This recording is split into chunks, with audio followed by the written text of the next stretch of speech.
नमस्कार दोस्तों, मैं हिंदचंद आपका बहुत बहुत स्वागत करता हूं हमारे चैनल माई एग्जाम नोट्स में। तो दोस्तों, इस वीडियो में हम देखेंगे संज्ञा को। दोस्तों, संज्ञा हिंदी का बहुत ही इम्पोर्टेंट टॉपिक होता है और आप कोई भी कॉम्पिटिटिव एग्ज़ाम देते हैं उसमें संज्ञा से 1 या 2 नंबर के क्वेश्चन कभी कभी पूछ लिया जाता है। तो चलिए दोस्तों, हम संज्ञा को देखते हैं और इस वीडियो में हम देखेंगे संज्ञा किसे कहते हैं, संज्ञा की परिभाषा और संज्ञा के भेद। तो संज्ञा के 5 भेद होते हैं। पहला है व्यक्तिवाचक संज्ञा, दूसरा भाववाचक संज्ञा, तीसरा जातिवाचक संज्ञा, चौथा द्रव्यवाचक संज्ञा और 5वां है समूहवाचक संज्ञा। तो चलिए दोस्तों, सभी टॉपिक को हम एकदम आराम से डिस्कस करते हैं। तो चलिए दोस्तों, शुरू करते हैं। Press the bell icon on the YouTube app and never miss another update. तो दोस्तों, सबसे पहले हम देखते हैं संज्ञा किसे कहते हैं। तो किसी व्यक्ति, वस्तु, स्थान आदि के नाम को संज्ञा कहा जाता है। संसार में जितने भी चीज़ें हैं सभी का कोई ना कोई नाम है। हिंदी ग्रामर में नाम को संज्ञा कहा जाता है। जैसे मनुष्य, गाय, घोड़ा, हंसना, रोना, शहर, पर्वत आदि, ये सभी संज्ञाएं हैं। तो दोस्तों, अब हम देखते हैं संज्ञा की परिभाषा। तो किसी भी वस्तु, स्थान, व्यक्ति, गुण, प्राणी, जाति, भाव इत्यादि के नाम को संज्ञा कहा जाता है। और इसके उदाहरण हम देखें तो वस्तुओं के नाम जैसे पुस्तक, कुर्सी, मेज इत्यादि, और स्थानों के नाम जैसे मुंबई, चेन्नई, पेरिस, कोलकाता इत्यादि, और व्यक्तियों के नाम जैसे राम, श्याम, विराट कोहली, धोनी इत्यादि, और प्राणियों के नाम जैसे मोर, कुत्ते, हाथी, मेढक, कबूतर, और जातियों के नाम जैसे मानव, जानवर आदि, और भाव के नाम जैसे दया, ईर्ष्या, खुशी, गम, और गुणों के नाम जैसे बेईमानी, धोखेबाजी, चतुराई, ईमानदारी। इन सब नामों को हम संज्ञा कहते हैं। अब हम देखते हैं संज्ञा के भेद। तो संज्ञा के कितने भेद हैं? तो संज्ञा के 5 भेद होते हैं। तो कौन कौन से? पहला है व्यक्तिवाचक संज्ञा, दूसरा है भाववाचक संज्ञा, तीसरा है जातिवाचक संज्ञा, चौथा है द्रव्यवाचक संज्ञा और 5वां है समूहवाचक संज्ञा। तो दोस्तों, पहला हम देखते हैं व्यक्तिवाचक संज्ञा।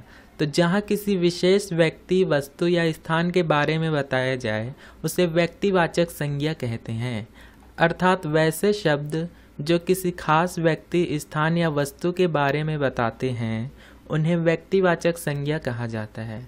जैसे पुस्तक, कमल, कुर्सी आदि वस्तुएं हैं तथा मुंबई, कोलकाता आदि स्थान हैं। इसी तरह महात्मा गांधी, पूजा, धोनी आदि ये सब व्यक्तियों के नाम हैं। और इसके उदाहरण हम देखें तो धोनी एक अच्छा बल्लेबाज है, यह हो जाएगा व्यक्तिवाचक संज्ञा। इसके बाद है महात्मा गांधी को बापू कहा जाता है, ये भी हो जाएगा व्यक्तिवाचक संज्ञा। कोलकाता अच्छी जगह है और यह मेरी पुस्तक है।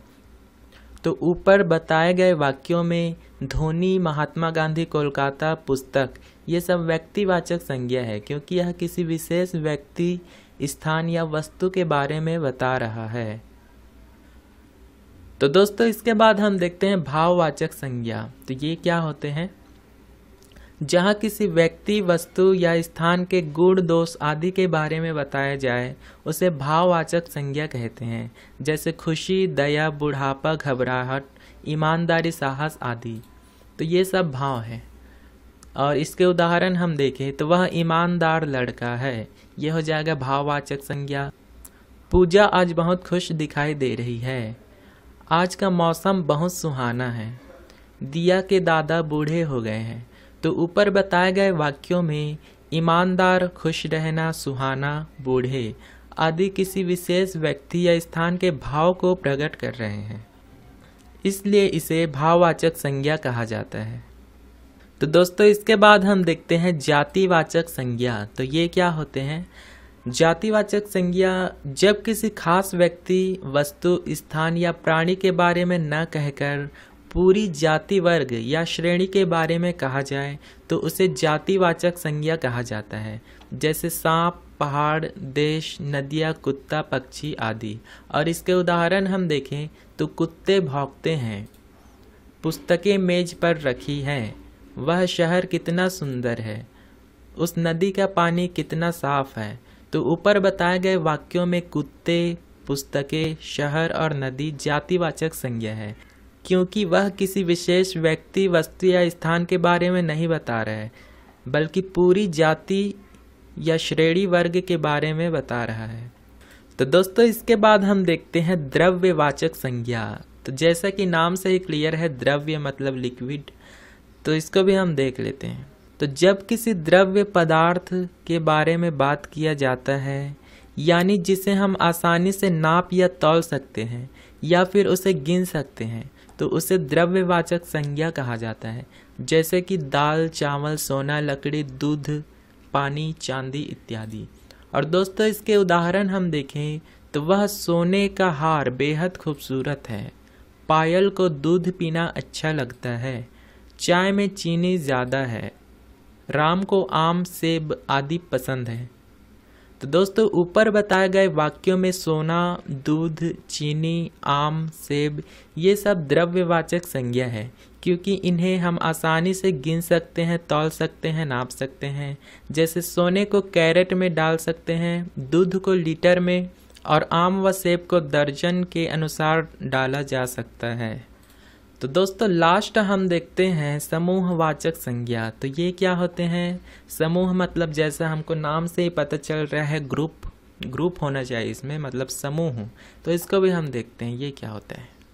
जब एक ही तरह के व्यक्ति या वस्तु आदि के समूह का बोध होता है तो उसे समूहवाचक संज्ञा कहते हैं। यानी जब भी किसी वाक्य में कोई बहुत बड़ा समुदाय या संस्थान की बात की जाती है जहाँ बहुत सारी वस्तु या लोग इकट्ठे हों, तो उसे समूहवाचक संज्ञा कहते हैं। जैसे कि भीड़, सेना, दल, परिवार, झुंड, गुच्छा, कक्षा आदि। और दोस्तों इसके उदाहरण हम देखें तो रेलवे स्टेशन पर अक्सर भीड़ जमा होती है। अंगूर का गुच्छा काफ़ी स्वादिष्ट लग रहा है। रोड पर बहुत भीड़ जमा है। शाम का परिवार अच्छा है। तो दोस्तों ऊपर बताए गए वाक्यों में भीड़, गुच्छा, परिवार किसी इकट्ठे लोगों या वस्तु की बात कर रहे हैं। जहां एक से ज़्यादा लोग हैं या वस्तु मौजूद हो, उसे समूहवाचक संज्ञा कहा जाता है। तो दोस्तों इस वीडियो में हमने जाना संज्ञा को और संज्ञा के भेद को। तो दोस्तों आपको वीडियो पसंद आया होगा तो लाइक कर दीजिएगा, शेयर कर दीजिएगा और सब्सक्राइब कर दीजिएगा, और कमेंट भी जो आपको जानना हो, कुछ पूछना हो तो दोस्तों मिलते हैं हम अगले वीडियो में। तब तक के लिए जय हिंद, वंदे मातरम।